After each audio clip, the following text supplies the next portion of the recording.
Hi friends, ನಮಸ್ತೆ. Welcome back to my YouTube channel. ಹೇಗಿದ್ದೀರಾ? ಚೆನ್ನಾಗಿದ್ದೀರಾ ಅಂತ ಭಾವಿಸ್ತಾ ಇವತ್ತಿನ ಬ್ಲಾಗನ್ನು ಸ್ಟಾರ್ಟ್ ಮಾಡ್ತಾ ಇದ್ದೀನಿ. ಇನ್ನೂ ಚಾನಲ್ನ ಯಾರೆಲ್ಲ ಸಬ್ಸ್ಕ್ರೈಬ್ ಮಾಡ್ಕೊಂಡಿಲ್ಲ, ಪ್ಲೀಸ್ ಸಬ್ಸ್ಕ್ರೈಬ್ ಮಾಡಿಕೊಂಡು ಲೈಕ್ ಮಾಡಿ. ನಿಮ್ಮ ಫ್ರೆಂಡ್ಸ್ ಆ್ಯಂಡ್ ಫ್ಯಾಮಿಲಿ ಮೆಂಬರ್ಸ್ಗೂ ಕೂಡ ಶೇರ್ ಮಾಡಿ, ಅವರು ನೋಡಿ ಚಾನಲ್ಗೆ ಸಪೋರ್ಟ್ ಮಾಡಲಿ.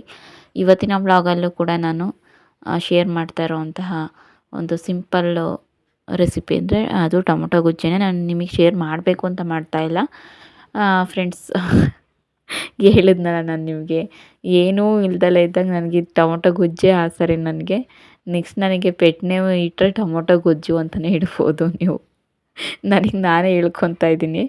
ಯಾಕಂತಂದರೆ ಯಾವಾಗಲೂ ಕೂಡ ಬ್ಲಾಗಲ್ಲಿ ನನ್ನ ರೆಸಿಪಿ ಎಲ್ಲ ಚೆಕ್ ಮಾಡಿದಾಗ ಆಲ್ಮೋಸ್ಟು 99% ಟೊಮೊಟೊ ಗೊಜ್ಜೇ ಇರುತ್ತೆ.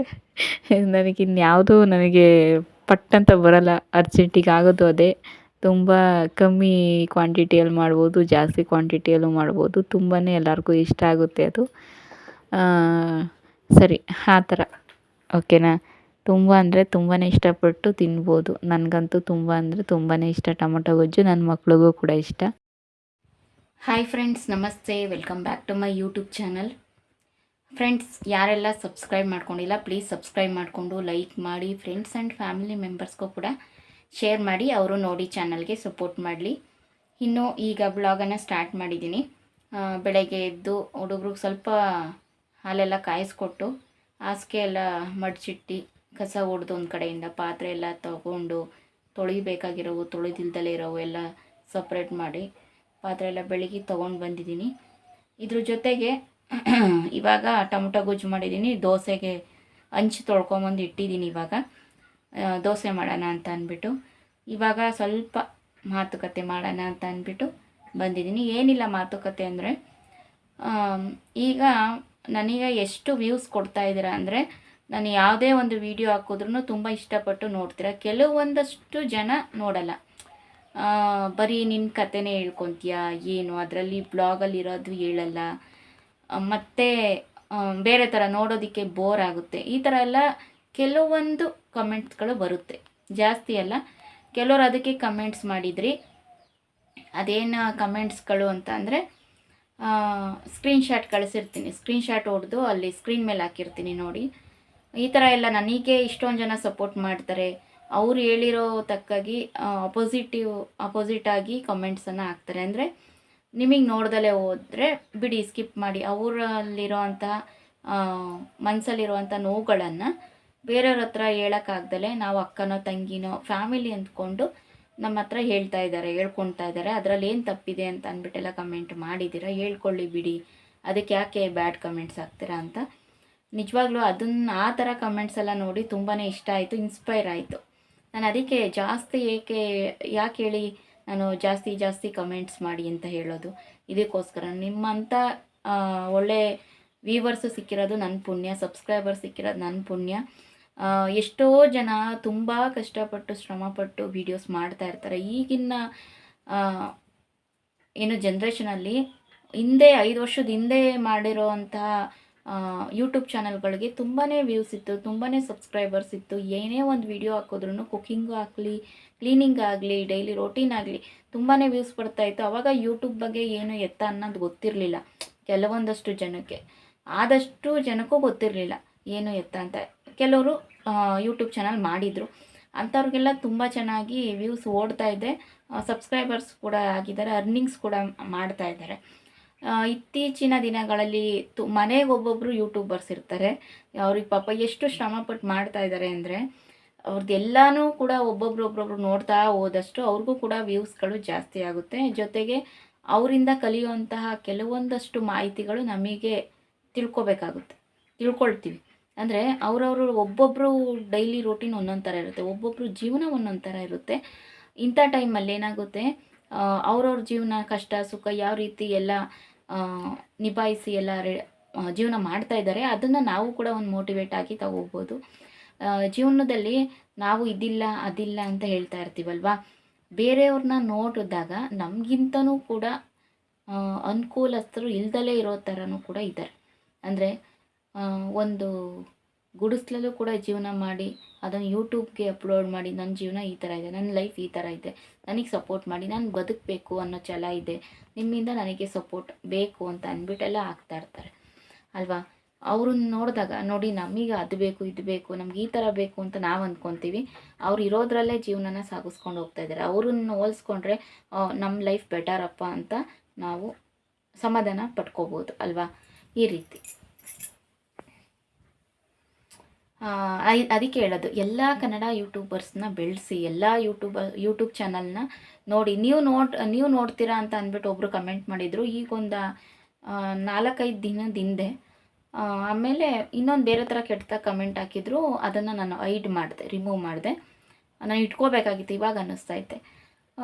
ನೀವು ನೋಡ್ತೀರಾ ಎಲ್ಲ ಯೂಟ್ಯೂಬರ್ಸ್ ನೋಡಿ. ನಾನು ನಮ್ಮೂರಿಗೆ ಹೋದರೆ ಕೆರೆಗೆ, ನಾನು ಅಲ್ಲಿ ಬರೀ ಫೋನಲ್ಲೇ ಮುಳುಗೋಗಿರ್ತೀನಿ. ನಮ್ಮಮ್ಮ ಏನು ಇಷ್ಟೊಂದು ಫೋನಲ್ಲಿ ಮುಳುಗೋಗಿದೆಯಾ ಅಂತ ಅಂತಿರ್ತಾರೆ. ಯಾಕಂದರೆ ಅಲ್ಲಿ ಚೆನ್ನಾಗಿ ನೆಟ್ವರ್ಕ್ ಸಿಗುತ್ತೆ. ಇಲ್ಲಿ ಬಂದರೆ ನಮ್ಮೂರಲ್ಲಿ ಅರಸೀಕೆರೆ ಸೈಡಲ್ಲಿ ನೆಟ್ವರ್ಕ್ ಸಿಗಲ್ಲ. ಇಲ್ಲಾಂದರೆ ನನಗೇನು ಬುದ್ಧಿಹೀನ ಅಲ್ಲ, ತಿಕ್ಲಲ್ಲ, ನೆಟ್ವರ್ಕ್ ಸಿಗ್ತಾ ಇಲ್ಲ ಅಂತ ಹೇಳೋದಕ್ಕೆ. ಸರಿನಾ. ಎಲ್ಲ ವ್ಯೂಸು ಬರ್ತವೆ, ಎಲ್ಲ ಸಬ್ಸ್ಕ್ರೈಬರ್ ಕೂಡ ಸಪೋರ್ಟ್ ಮಾಡ್ತಾರೆ. ಜೊತೆಗೆ ವೀಡಿಯೋಸ್ ಕೂಡ ಮಾಡ್ಕೊಂಡಿರ್ತೀನಿ ಡೈಲಿ ರೋಟಿಂದು. ಅದು ಅಪ್ಲೋಡ್ ಮಾಡೋಕ್ಕಾಗಿರಲ್ಲ. ನಾನು ಎಷ್ಟೆಷ್ಟೋ ದಿವಸದಿಂದ ಯಾವತ್ತೋ ಅಪ್ಲೋಡ್ ಮಾಡ್ತಾಯಿರ್ತೀನಿ ಅಂದರೆ ಅರ್ಥ ಮಾಡ್ಕೊಳ್ಳಿ, ನೆಟ್ವರ್ಕ್ ಇಶ್ಯೂ ಇರುತ್ತೆ ಅಂತ, ಆಯಿತಾ. ಹಂಗಾಗಿ ನಾನು ಇಲ್ಲಿದ್ದಾಗ ನನಗೆ ಹಿಂದೆ ಕುತ್ಕೊಂಡಾಗ ಹೊಲ್ದತ್ರ ಸ್ವಲ್ಪ ನೆಟ್ವರ್ಕ್ ಸಿಕ್ತಾಗ ಯಾವ್ದ್ಯಾವುದು ಸ್ಕ್ರೋಲ್ ಮಾಡ್ತಾ ಹೋಗ್ತೀವಲ್ವ ನಾವು. ಸ್ಕ್ರೋಲ್ ಮಾಡ್ತಾ ಹೋದಂಗೆ ಹೊಸ ಯೂಟ್ಯೂಬರ್ಸ್ದು ಡೈಲಿ ರೋಟೀನ್ಗಳು ಬರ್ತಾ ಇರುತ್ತೆ. ಹೊಸ ಯೂಟ್ಯೂಬರ್ ಯಾರೆಲ್ಲ ಇದ್ದಾರೆ ಆ ಥರದವ್ರದ್ದು, ಮತ್ತು ಚಿಕ್ಕ ಯೂಟ್ಯೂಬರು ಈ ಥರ ಎಲ್ಲನೂ ಕೂಡ ಬರ್ತಾ ಇರುತ್ತೆ. ಅಂಥ ಟೈಮಲ್ಲಿ ನಾನು ಕೂಡ ನೋಡ್ತಾ ಇರ್ತೀನಿ. ಅದಾದಮೇಲೆ ನಮ್ಮ ಅಮ್ಮರ ಮನೆಗೆ ಹೋದಾಗ ಎಷ್ಟು ಆಗುತ್ತೋ ಅಷ್ಟು ಹೊಸ ಯೂಟ್ಯೂಬರ್ಸ್ಗಳದ್ದೆಲ್ಲ ವೀಡಿಯೋ ನೋಡ್ತಾ ಇರ್ತೀನಿ. ಯಾಕಂತಂದರೆ ಅವರು ನೋಡಿ ಕಲಿಯೋವಂಥದ್ದು ತುಂಬಾ ಇರುತ್ತೆ. ಚಿಕ್ಕ ಯೂಟ್ಯೂಬರು ದೊಡ್ಡ ಯೂಟ್ಯೂಬರು ಅಂತ ಇರಲ್ಲ, ಎಲ್ಲದೂ ಚಿಕ್ಕದಿಂದನೇ ದೊಡ್ಡದಾಗೋದು.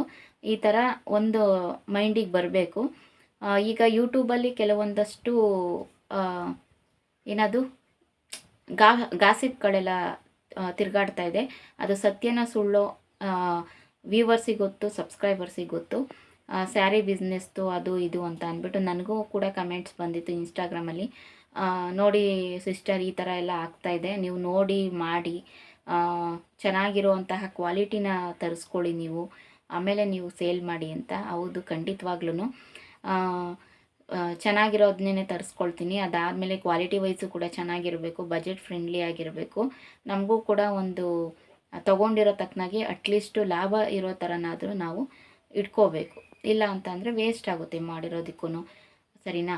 ಆಮೇಲೆ ಅದಾದ ನಂತರ ಅದು ಸ್ಯಾರಿಗಳ ಬಗ್ಗೆ ಇನ್ಫಾರ್ಮೇಷನ್ ಬಂತಲ್ಲ, ಅದ್ರ ಬಗ್ಗೆನೂ ಯೂಟ್ಯೂಬಲ್ಲಿ ತುಂಬಾ ಗಾಸಿಪ್ಗಳು ತಿರುಗಾಡ್ತಾ ಇದೆ. ಗಾಸಿಪ್ ಅನ್ನೋದಕ್ಕಿಂತ ಅದು ಸತ್ಯನೇ ಅಂತ ಅನಿಸ್ತಾ ಇದೆ. ಏನು ಅದೇನಪ್ಪ ಏನು ಕಂಪ್ಲೇಂಟ್ ಕೊಡ್ತೀನಿ, ಕೋರ್ಟಲ್ಲಿ ಇದು ಮಾಡ್ಕೊಳ್ಳಿ, ಸ್ಟೇಷನಲ್ಲಿ ಇದು ಮಾಡ್ಕೊಳ್ಳಿ, ಇವೆಲ್ಲ ಗಾಸಿಪ್ಗಳೆಲ್ಲ ಬರ್ತಾ ಇದೆಯಲ್ವ. ಅಂದರೆ ಡೈರೆಕ್ಟಾಗಿ ಹೇಳಿರೋದಲ್ವ. ಹಂಗಾಗಿ ಏನಂತ ಅಂದರೆ ಇವೆಲ್ಲ ಅಲ್ಲಿವರೆಗೂ ಹೋಗಬಾರ್ದು. ಚಿಕ್ಕ ಯೂಟ್ಯೂಬರು ದೊಡ್ಡ ಯೂಟ್ಯೂಬರು ಈ ಥರನೂ ಕೂಡ ಹೇಳಬಾರ್ದು. ಯಾಕಂತ ಅಂದರೆ ಒಬ್ಬ ವ್ಯಕ್ತಿ ಚಿಕ್ಕದ್ರಿಂದನೇ ದೊಡ್ಡದಾಗೋದು, ಹುಟ್ಟಿದ ತಕ್ಷಣವೇ ಶ್ರೀಮಂತ ಯಾರೂ ಆಗೋದಿಲ್ಲ, ಕೆಳಗಡೆಯಿಂದನೇ ಮೇಲಕ್ಕೆ ಬರೋದು. ಅದೊಂದೊಂದು ಅರ್ಥ ಮಾಡ್ಕೋಬೇಕಾಗಿತ್ತು. ಏನೋ ಮಾತಾಡಬೇಕಾದ್ರೆ ಮಾತಾಡಿದ್ದಾರೆ, ತಪ್ಪಾಗಿದೆ, ಎಲ್ಲರೂ ಕೂಡ ಅದನ್ನೇ ಇದು ಮಾಡ್ಕೋಬೇಡಿ. ಅವ್ರಿಗೂ ಅಷ್ಟೇ, ನಾನು ಅವ್ರನ್ನ ವಹಿಸ್ಕೊಂಡು ಮಾತಾಡ್ತಾ ಇಲ್ಲ, ದೇವರಣೆಗೂ ಹೇಳ್ತೀನಿ. ನನಗೆ ಅವ್ರು ಯಾರು ಅಂತಲೇ ಗೊತ್ತೇ ಇಲ್ಲ. ಯೂಟ್ಯೂಬರ್ ಅನ್ನೋದು ಗೊತ್ತು, ನನಗೂ ಅವ್ರಿಗೂ ಏನು ಕಾಂಟ್ಯಾಕ್ಟು ಇಲ್ಲ, ನಾನು ಯಾವತ್ತೂ ಇದೂ ಇಲ್ಲ, ಮಾತಾಡೂ ಇಲ್ಲ. ಅವರು ನೋಯಿಸ್ಕೊಳ್ತಾ ಇದ್ದಾರೆ ಅಂತ ಅಂದ್ಬಿಟ್ಟು ಯಾರೂ ಮಾತಾಡಬೇಡಿ, ಸರಿನಾ. ಎಲ್ಲ ಏನು ಗೊತ್ತಾ, ಒಂದಕ್ಕೊಂದು ಬೆಳೆಸ್ಕೊಳ್ತಾ ಹೋದರೆ ದೊಡ್ಡದಾಗುತ್ತೆ, ಬೇಡ. ಯೂಟ್ಯೂಬಲ್ಲೆಲ್ಲ ಏನಾಗುತ್ತೆ ಅಂದರೆ ನಾವು ಮಾತಾಡ್ತಾ ಇರ್ತೀವಲ್ವ, ಅದು ಅವರಿಗೆ ಇನ್ನೂ ಕೂಡ ದೊಡ್ಡ ಮಟ್ಟಕ್ಕೆ ತೊಗೊಂಡೋಗುತ್ತೆ. ಯಾರಿರ್ಬೋದು, ಯಾವ ಚಾನಲ್ ಇರ್ಬೋದು ಅಂತ ಅಂದ್ಬಿಟ್ಟು ಅವ್ರ ಚಾನಲೆಲ್ಲ ನೋಡ್ತಾರೆ. ಅದಾದಮೇಲೆ ಕೆಲವೊಂದೊಂದು ಬ್ಲಾಗ್ ಹಾಕ್ತಾ ಇರ್ತಾರೆ, ಸ್ಯಾರಿ ಬಿಸ್ನೆಸ್ಸು ಕೂಡ ಮಾಡ್ತಾ ಇರ್ತಾರಲ್ವ. ಆವಾಗ ಅವರಿಗೆ ಸಬ್ಸ್ಕ್ರೈಬರ್ಸು ವ್ಯೂವರ್ಸು ತುಂಬಾ ಅಂದರೆ ತುಂಬ ಹೆಚ್ಚಾಗ್ತಾರೆ. ಆಮೇಲೆ ಫೇಮಸ್ ಆಗ್ತಾರೆ. ಹಿಂಗೆ ಗಾಸಿಪ್ಗಳಿಂದ ಒಬ್ಬರ ಬಗ್ಗೆ ಮಾತಾಡಿದಾಗ ಅವರು ಹೆಚ್ಚೆಚ್ಚು ಫೇಮಸ್ ಆಗ್ತಾರೆ. ಈಗಿನ ಜನ್ರೇಷನಲ್ಲಿ ಅವ್ರನ್ನೂ ಫೇಮಸ್ ಮಾಡಿ, ನೀವು ಫೇಮಸ್ ಆಗಿ, ಆದರೆ ಒಳ್ಳೆ ದೃಷ್ಟಿಯಲ್ಲಿ ಮಾಡ್ಕೊಳ್ಳಿ, ಆಯಿತಾ. ಒಂದು ಸ್ಯಾರಿ ಇದಾಯಿತು ಅಂದಾಗ ಸ್ವಲ್ಪ ಅದನ್ನು ರಿಟರ್ನ್ ಮಾಡಾದಮೇಲೆ ನಾನು ಅದೇನಾದರೂ ಡ್ಯಾಮೇಜ್ ಆಗಿದ್ದರೆ, ಲೆಂತ್ ಕಮ್ಮಿ ಆಗಿದ್ದರೆ ನಾನು ಅದನ್ನು ಬೇಕು ಬೇರೆದು ಅಂದರೆ ಮತ್ತೆ ನಾನು ಕೊರಿಯರ್ ಮಾಡ್ತೀನಿ. ಅದಾದಮೇಲೆ ಇಲ್ಲ ನನಗೆ ಬೇಡ ಅಮೌಂಟ್ ಬೇಕು ಅಂದರೆ ನಾನು ಪೇ ಮಾಡ್ತೀನಿ ಅಂತ ಎಲ್ಲ ಹೇಳ್ಬೋದಾಗಿತ್ತು ಮುಂಚೆನೇ. ಬಟ್ ಈ ಥರ ಎಲ್ಲ ಆಗಿದೆ ಅನ್ನುವಾಗ ಅವ್ರವ್ರ ಮನಸ್ಥಿತಿಗೆ ತಕ್ಕಂಗಿದ್ದಾರೆ ಅಷ್ಟೇ, ಇನ್ನೇನು ಮಾಡೋಕ್ಕಾಗಲ್ಲ. ತೀರಾ ಎಲ್ಲನೂ ನಿಮ್ಗಳ ಬಗ್ಗೆನೇ ನೀವೇನೇ ಅವಮಾನ ಮಾಡ್ಕೊಳಕ್ಕೆ ಹೋಗ್ಬೇಡ್ರಿ, ಸಮಾಧಾನವಾಗಿರಿ. ನಿಮ್ಮ ಏನಿದೆ ಡೈಲಿ ರೋಟೀನು, ನೀವೇನು ಸಾಧನೆ ಮಾಡಬೇಕಂತ ಇದ್ದೀರಾ ಅದನ್ನು ಮಾಡ್ಕೊಂಡೋಗಿ, ಸರಿನಾ? ಅಷ್ಟೇ ನಾನು ಈ ವ್ಲಾಗಲ್ಲಿ ಹೇಳೋದಕ್ಕಾಗೋದು. ಇವ್ರ ಬಗ್ಗೆ ನಾನು ವಹಿಸ್ಕೊತಾ ಇದ್ದೀನಿ. ದೇವರನ್ನೇ ಅವ್ರು ಯಾರು ಅಂತಲೂ ಗೊತ್ತಿಲ್ಲ ನನಗೆ, ಯೂಟ್ಯೂಬರು ಅನ್ನೋದು ಮಾತ್ರ ಗೊತ್ತು, ಸರಿನಾ? ಯಾರ ಬಗ್ಗೆನೂ ನಾನು ವಹಿಸ್ಕೊತಾ ಇಲ್ಲ, ಬೇರೆ ಥರನೂ ಕೂಡ ಮಾತಾಡ್ತಾ ಇಲ್ಲ, ಕೆಟ್ಟದಾಗಿ ಇರೋದನ್ನು ಹೇಳಿದ್ದೀನಿ, ಸರಿನಾ? ಓಕೆ, ಇವಾಗ ದೋಸೆ ಮಾಡ್ತಾಯಿದ್ದೀನಿ. ಟೊಮೊಟೊ ಗೊಜ್ಜಲ್ಲಿ ಬೇಯ್ತಾ ಇದೆ. ಕರೆಂಟ್ ಹೋಗಿದೆಯಲ್ವ, ಹಂಗಾಗಿ ಬೆಳಕು ಕಮ್ಮಿ. ಕಿಟಕಿಯಿಂದ ಬರ್ತಾ ಇದೆಯಲ್ವ ಬೆಳಕು, ಅದನ್ನೇ ಒಂಥರ ಟಾರ್ಚ್ ಹೊಡೆದಂಗೆ ಹೊಡಿತಾ ಇದೆ ಮುಖಕ್ಕೆ, ಕ್ಯಾಮ್ರಾಗೆ. ಅಷ್ಟಾಗಿ ಕ್ಲಾರಿಟಿ ಇಲ್ಲ. ಓಕೆ, ಬ್ಲಾಗನ್ನು ಕಂಟಿನ್ಯೂ ಮಾಡ್ತೀನಿ, ನೋಡಿ ಸಪೋರ್ಟ್ ಮಾಡಿ. ಹಂಚು ಮೇಲೆ ರೊಟ್ಟಿ ಹಾಕಿದ್ರು ಅಂತ ಅನಿಸುತ್ತೆ, ಹಾಗಾಗಿ ಮೊದಲನೇ ದೋಸೆ ಚೆನ್ನಾಗಿ ಬರಲಿಲ್ಲ. ಹಂಗೂ ನೀಟಾಗಿ ಎಲ್ಲ ತೊಳೆದು ಅದನ್ನೆಲ್ಲ ಕೆರೆದು ಆಮೇಲೆ ನಾನು ಹಂಚು ಕಾಯೋದಕ್ಕೆ ಅಂತ ಇಟ್ಟಿದ್ದೆ. ಅದಾದ ನಂತರ ಹಂಚು ಕಾಯೋಕ್ಕೆ ಇಟ್ಬಿಟ್ಟು ನಾನು ನಿಮ್ಮ ಜೊತೆ ಮಾತಾಡ್ತಾ ನಿಂತ್ಕೊಂಡೆ. ನಾನಿವಾಗ ಶೇರ್ ಮಾಡಿದ್ನಲ್ಲ ಅದೇ ವಿಷಯ. ಅದೇನಾಗೈತೆ, ಚೆನ್ನಾಗಿ ಕಾದ್ಬಿಟ್ಟಿತ್ತಾ, ಎಣ್ಣೆ ಹಾಕ್ಬಿಟ್ಟು ಸ್ಪ್ರೆಡ್ ಮಾಡಿಬಿಟ್ಟು ಈರುಳ್ಳಿಯಲ್ಲಿ ಆಮೇಲೆ ದೋಸೆ ಹಾಕ್ತೆ. ಅದು ಯಾಕೋ ಸ್ವಲ್ಪ ಸೀದೋದಂಗೆ ಆಯಿತು. ಆಮೇಲೆ ಸೀದೋಗಿರಲಿಲ್ಲ, ಅದು ಹಂಗೇ ಕಚ್ಕೊಂಬಿಟ್ಟಿತ್ತು ಹಂಚಿಗೆ. ಎಷ್ಟು ಕೆರೆದ್ರೂ ಬರಲಿಲ್ಲ. ಕೊನೆಗೆ ಏನೋ ಮಾಡಿ ರೆಡಿ ಆಯಿತು. ಎರಡನೇ ದೋಸೆಯಿಂದ ಚೆನ್ನಾಗಿ ಬಂತು. ಚೆನ್ನಾಗಿ ಆಯಿಲ್ ಹಾಕ್ಬಿಟ್ಟು ಈರುಳ್ಳಿನ ಚೆನ್ನಾಗಿ ಸ್ಪ್ರೆಡ್ ಮಾಡಬೇಕು ಹಂಚು ಪೂರ್ತಿ. ಆವಾಗ ಎಂಥ ದೋಸೆನೂ ಕೂಡ ಚೆನ್ನಾಗೇ ಬರುತ್ತೆ, ಚೆನ್ನಾಗಿ ಎಬ್ಬೋದಕ್ಕೂ ಕೂಡ ಚೆನ್ನಾಗಿರುತ್ತೆ. ನಾನು ಯಾವಾಗಲೂ ಅಷ್ಟೇ, ಒಂದಿನ ಬಿಟ್ಟು ಒಂದಿನ ದೋಸೆ ಅಥವಾ ಇಡ್ಲಿ ಈ ಥರ ಮಾಡ್ತೀನಿ. ಪಡ್ಡು ಪ್ಲೇಟ್ ಇಲ್ಲ, ಒಂದು ಪಡ್ಡು ಪ್ಲೇಟ್ ತೊಗೊಂಡ್ರೆ ಪಡ್ಡು ಮಾಡಿ ಸ್ವಲ್ಪ ಸ್ನ್ಯಾಕ್ಸಿಗೆ ಅಥವಾ ಲಂಚಿಗೆ ಹಾಕಿ ಕೊಟ್ಟು ಕಳಿಸ್ಬೋದು. ನಾವು ಇವಾಗ ಏನೇನಾಗುತ್ತೆ ಆ ಥರ ವೆರೈಟಿನ ಮಾಡಿ ಕಳಿಸೋದು. ಏನಿದ್ರೂ ಜಂಕ್ ಫುಡ್ ಬಿಟ್ಟು ಬೇರೆ ಯಾವ್ದು ಬೇಕಾದರೂ ಹಾಕಿ ಕಳಿಸ್ಬೋದು. ಇನ್ನೂ ಡ್ರೈ ಫ್ರೂಟ್ಸು ಅಥವಾ ಹಣ್ಣುಗಳು ಈ ಥರ ಹಾಕಿ ಕಳಿಸಿದ್ರೂ ಕೂಡ ತುಂಬಾ ಒಳ್ಳೆಯದು. ಹೇಳ್ತಾರೆ, ನೀವು ಸ್ನ್ಯಾಕ್ಸಿಗೆ ಹಣ್ಣುಗಳು ಹಾಕಿ ಕಳಿಸಿ, ಮಕ್ಕಳು ಆರೋಗ್ಯಕ್ಕೂ ಒಳ್ಳೆಯದು, ಬೆಳವಣಿಗೆಗೂ ಕೂಡ ಒಳ್ಳೆಯದು ಅಂತ ಅಂದ್ಬಿಟ್ಟು ಟೀಚರ್ಸ್ ಎಲ್ಲನೂ. ಯಾವಾಗಲೂ ಕೂಡ ಹಣ್ಣು ತಂದು ಕಳ್ಸೋಕ್ಕಾಗಲ್ವಲ್ಲ ಫ್ರೆಂಡ್ಸ್. ಸೊ ಹಂಗಾಗಿ ಫ್ರಿಡ್ಜ್ ಒಂದು ಇಲ್ಲಿಗೆ ತರೋವರೆಗೂ ಕೂಡ ಏನೂ ಕೂಡ ತಂದಿಟ್ಕೊಳ್ಳಲ್ಲ ನಾನು, ಸುಮ್ಮನೆ ಹಾಳಾಗ್ತಾ ಇರ್ತವೆ. ಈಗ ಟೊಮೊಟೊ ತಂದ್ರೇ ಅದೊಂಥರ ದಾಮ್ನುಳ ಅಂತ ಹೇಳ್ತಾರಲ್ಲ, ಸೊಳ್ಳೆ, ಚಿಕ್ಕ ಚಿಕ್ಕ ಸೊಳ್ಳೆ, ಅದೆಲ್ಲನೂ ಕೂಡ ಆಗ್ತಾ ಇರುತ್ತೆ. ಯಾವುದೇ ತರಕಾರಿಗೂ ಅಷ್ಟೇ, ಒಂದು 3 ದಿನದ ಮೇಲೆ ಇಟ್ವಿ ಅಂದರೆ ಸ್ವಲ್ಪ ಗಾಳಿ ಪಾಳಿ ಆಡದೆ ಹೋದಾಗ ಹಂಗಾಗುತ್ತೆ. ಟೊಮೊಟೊಗೆ ಏನೇ ಗಾಳಿ ಆಡಿದ್ರೂ ಸ್ವಲ್ಪ ಏನು ಚೆನ್ನಾಗಿಲ್ದಲೇ ಇರೋ ಟೊಮೊಟೊ ಏನಾದರೂ ಆ ಥರ ಕೊಳ್ತಂಗೆ ಆಗಿಬಿಟ್ರೆ ಎಲ್ಲ ಟೊಮೊಟೊಗೂ ಕೂಡ ಆ ಥರ ಚಿಕ್ಕ ಚಿಕ್ಕ ಹುಳ ಹರಡುತ್ತೆ. ಅದಕ್ಕೆ ಅಷ್ಟು ಇಷ್ಟ ಆಗೋಲ್ಲ ನನಗೆ. ಅದಕ್ಕೆ ಫ್ರಿಡ್ಜ್ ಒಂದು ಇದು ಮಾಡೋವರೆಗೂ ಏನೂ ತರೋಕ್ಕೆ ಹೋಗೋಲ್ಲ. ಅದಾದಮೇಲೆ ನನಗೆ ಈ ವಿಡಿಯೋ ನೋಡ್ತಾ ನೋಡ್ತಾ ನನಗೆ ಒಂಚೂರು ನಗು ಬಂತು. ಯಾಕಂತಂದರೆ ನಾನು ಜುಟ್ಟು ಅಂದರೆ ತುರುಪು ಕಟ್ಟೋದನ್ನ ಹೆಂಗೆ ಕಟ್ಟಿದ್ದೀನಿ ನೋಡಿರಿ, ಸಣ್ಣ ಕ್ಲಿಪ್ ಇತ್ತಲ್ವ ಜಡೆ ಹಾಕ್ಕೋಬೇಕಾರೆ ಹಾಕ್ಕೊಳ್ಳೋದು, ಅದರಲ್ಲೇನೆ ಈ ಥರ ಮಾಡಿಬಿಟ್ಟಿದ್ದೀನಿ. ಒಂಥರ ಯಾವ ಥರ ಜುಟ್ಟು ಅಂತ ಅಂದರೆ ಅದು ಫುಲ್ ಸ್ಟ್ರೈಟಾಗಿ ಹೋಗ್ಬಿಟ್ಟಿದ್ದೆ. ನನಗೆ ನಗು ಬರ್ತಾಯಿತ್ತು ಆ ಜುಟ್ಟು ನೋಡಿಬಿಟ್ಟು ವಿಡಿಯೋ ಬ್ಲಾಗಲ್ಲಿ ವಾಯ್ಸ್ ಓವರ್ ಕೊಡಬೇಕಾದ್ರೆ. ಅದಾದ ನಂತರ ಇಲ್ಲಿ ನೋಡ್ತಾ ಇರ್ಬೋದು ಸೀಬೆಹಣ್ಣು ಸೀಸನ್ನು. ಈ ಸೀಬೆಹಣ್ಣು ಮರ ಫುಲ್ಲು ಸೀಬೆಹಣ್ಣು ಬಿಡ್ತಾಯಿದೆ. ಅದರಲ್ಲೂ ಈ ಗಿಳಿ ಕಚ್ಚಿ ಬಿದ್ದೋಗಿರೋವು, ಆಮೇಲೆ ಗಾಳಿಗೆ ಬಿದ್ದೋಗಿರೋವು ಈ ಥರನೇ ಜಾಸ್ತಿ. ಮೇಲ್ಗಡೆ ಪೂರ್ತಿ ಮೇಲ್ಗಡೆ ಹಣ್ಣುಗಳಿದ್ದಾವೆ, ಆಮೇಲೆ ಈಚುಗಳು ಎಲ್ಲ ಚೆನ್ನಾಗಿ ಆಗ್ತಾಯಿದ್ದಾವೆ. ಆದರೆ ಇದರಲ್ಲಿ ಏನು ಗೊತ್ತಾ ಭಯ ಫ್ರೆಂಡ್ಸ್, ತುಂಬ ಶೀತ ಆಗುತ್ತೆ, ಕೋಲ್ಡ್ ಆಗುತ್ತೆ, ಆಮೇಲೆ ಹುಷಾರಿಲ್ದಂಗೆ ಆಗ್ಬಿಡುತ್ತೆ ಈ ಹಣ್ಣು ತಿಂದರೆ. ನಾನು ಎಷ್ಟೋ ಸಲ ಒಬ್ಸರ್ವ್ ಮಾಡಿದ್ದೀನಿ, ನಾನು ಮದುವೆ ಆದಾಗಿಂದನೂ. ತುಂಬ ಅಂದರೆ ತುಂಬ ಶೀತದ ಮರನೇ ಈ ಕಡೆ, ಫುಲ್ಲು ಯಾವಾಗಲೂ ನೀರು ಆಡ್ತಾ ಇರುತ್ತೆ ನೋಡಿರಿ. ಹಾಗಾಗಿ ನನಗಂತೂ ಇದು ಏನಾದರೂ ಸೀಬೆಹಣ್ಣು ತಿಂದರೆ ಕೆಮ್ಮು ಫಿಕ್ಸು ಅಂತಲೇ. ಹಂಗಾಗಿ ಜಾಸ್ತಿ ಏನು ತಿನ್ನೋದಕ್ಕೆ ಹೋಗಲ್ಲ. ಮಳೆ ಬರ್ತಾ ಇತ್ತಲ್ವ, ಈ ಮಳೆ ಬಂದು ಹೋಯಿತು. ನಾನು ಸುಮ್ಮನೆ ನೀರೊಲೆಗೆ ಉರಿ ಹಾಕೋದಕ್ಕೆ ತೆಗೆದುಬಿಟ್ಟು ಅದರೊಳಗಡೆ ಕೊಡಿಕೆ ಮನೆ ಒಳಗಡೆ ಹಾಕಬೇಕಾಗಿತ್ತು, ಎಲ್ಲ ನೆಂದೋಯ್ತು ಅಂತ ಅನ್ನಿಸ್ತು. ಇನ್ನೊಂದು ಸಲ ಏನಾಗುತ್ತೆ ಗೊತ್ತಾ ಫ್ರೆಂಡ್ಸ್, ನೀರೊಲೆಗೆ ಏನಾದರೂ ಉರಿ ಹಾಕಬೇಕಾದ್ರೆ ಸುಲ್ಲು ಅಂದರೆ ಉರಿಯುತ್ತೆ. ಸ್ವಲ್ಪ ಎಲ್ಲ ಕಾವೆಲ್ಲ ಕುಡ್ಕೊಂಡು ಅದಾದಮೇಲೆ ನೀರೊಲೆಗೆ ಅದು ಏನು ಹೀಟಾಗುತ್ತೆ ಅಲ್ಲ ಮೊಟ್ಟೆಕಾಯಿ ಆಮೇಲೆ ಹತ್ಕೊಳ್ಳುತ್ತೆ. ಅಲ್ಲಿವರೆಗೂ ಫುಲ್ಲು ಹೊಗೆ ಆರ್ತಾ ಇರುತ್ತೆ, ಮನೆ ಪೂರ್ತಿ ಹೊಗೆ ಆಗುತ್ತೆ. ಹಂಗಾಗಿ ಇವಾಗ ನೋಡ್ರಿ ಸಣ್ಣ ಸಣ್ಣ ಮಳೆ ಮತ್ತೆ ಬೀಳ್ತಾ ಇದೆ. ಬೆಳಗ್ಗೆಯಿಂದನೇ ಸ್ಟಾರ್ಟ್ ಆಗಿಬಿಡುತ್ತೆ. ಇತ್ತೀಚೆಗೆ ಒಂದು ವಾರದಿಂದ ಫ್ರೆಂಡ್ಸ್ ಸಿಕ್ಕಾಪಟ್ಟೆ ಮಳೆ ಬರ್ತಾ ಇದೆ. ನಾನು ಊರಿಗೆ ಬೇರೆ ಹೋಗಿದ್ನಲ್ವ, ಹಂಗಾಗಿ ಇವಾಗ ಇತ್ತೀಚೆಗೆ ಜಾಸ್ತಿ ಮಳೆ ಬರ್ತಾ ಇದೆ ಈ ಕಡೆ ಸೈಡು. ನಮ್ಮ ತವ್ರ ಮನೆ ಸೈಡೆಲ್ಲ ಮಲೆನಾಡಿಗೆ ಸೇರುತ್ತೆ ನೋಡ್ರಿ, ಹಂಗಾಗಿ ಅಲ್ಲಿ ಯಾವಾಗ ಬೇಕು ಅವಾಗ ಮಳೆ ಬರ್ತಾನೆ ಇರುತ್ತೆ. ಬಿಸಿಲೂ ಹಂಗೆ ಇರುತ್ತೆ, ಮಳೆನೂ ಕೂಡ ಅದ್ರ ತಕ್ಕನಾಗೇ ಇರುತ್ತೆ. ಇವಾಗ ಮಳೆ ಬರ್ತಾ ಇದೆಯಲ್ವ, ಹಂಗಾಗಿ ಸ್ವಲ್ಪ ಸೋನೆ ಬರ್ತಾಯಿದೆ, ಅದನ್ನು ಶೇರ್ ಮಾಡ್ತಾಯಿದ್ದೀನಿ ನಾನು ನಿಮಗೆ. ಅದಷ್ಟರೊಳಗಡೆ ಆಗಲೇ ಹುಡುಗರೆಲ್ಲ ಮಲ್ಕೊತಾ ಇದ್ದು ಅವನ್ನ ತೂಗಿ ಮನಗಿಸ್ತಾ ಇದ್ದೀನಿ. ನೋಡ್ತಾ ಇರ್ಬೋದು, ಚಿಕ್ಕವನ್ನ ಈ ರೀತಿ ತೂಗಿ ಮನಗಿಸ್ತಾ ಇದ್ದೀನಿ. ದೊಡ್ಡವನು ಕೂಡ ನಾನು ಮಲ್ಕೊತೀನಿ ಅಂತಿದ್ದ. ಸ್ವಲ್ಪ ಹೊತ್ತು ಬರೀ ನೀನು, ಆಮೇಲೆ ನೀನು ಮಲ್ಕೊಳ್ಳಿವಂತೆ ಅಂತ ಹೇಳ್ತಾ ಇದ್ದೆ. ಇಲ್ಲ ಇಲ್ಲ ಅಂತಿದ್ದ. ಇಲ್ಲ ಮಲ್ಗು, ಇಲ್ಲ ಬರೀ ನೀನು ಆಮೇಲೆ ಮಲ್ಕೊಳ್ಳಿವಂತೆ ಅಂತ ಹೇಳಿ ಬರೆಯೋಕ್ಕೆ ಕೂರಿಸಿದ್ದೀನಿ ಅವನ್ನ. ಜೋಲಿಲೇ ಮಲಗಿಸ್ಬೇಕು ಫ್ರೆಂಡ್ಸ್. ನಾನು ಇವಾಗ ತೊಡೆ ಮೇಲೆ ತೊಟ್ಕೊಂಡು ಕೂತ್ಕೊಂಡ್ರೆ ನನ್ನ ಕೆಲಸಗಳು ಆಗಿ ಬರೋಲ್ಲ. ಹಂಗಾಗಿ ಜೋಲಿಲೇ ಹಾಕಿ ಮಲಗಿಸ್ತೀನಿ. ಏನಿದ್ರು ಅವನಿಗೆ ಕತ್ತಲೆ ಆಗಿರಬೇಕು, ಹಂಗಾದ್ರೆ ಮಾತ್ರ ಮಲ್ಕೊತಾನೆ.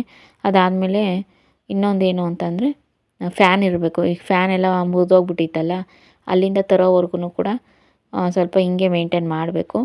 ಆಮೇಲೆ ಅವನಿಗೆ ಇದ್ದಕ್ಕಿದ್ದಂಗೆ ಜ್ವರ ಆಗಿಬಿಟ್ಟಿದೆ ಫ್ರೆಂಡ್ಸ್. ಯಾವ ಥರ ಅಂತಂದರೆ ಬಿಟ್ಟು ಬಿಟ್ಟು ಜ್ವರ ಬರ್ತೈತೆ. ಅದಕ್ಕೆ ಸರಿ ಆಯಿತು ಅಂತ ಅಂದ್ಬಿಟ್ಟು ಸಿರಪ್ಗಳೆಲ್ಲ ಹಾಕ್ತಾಯಿದ್ದೀನಿ.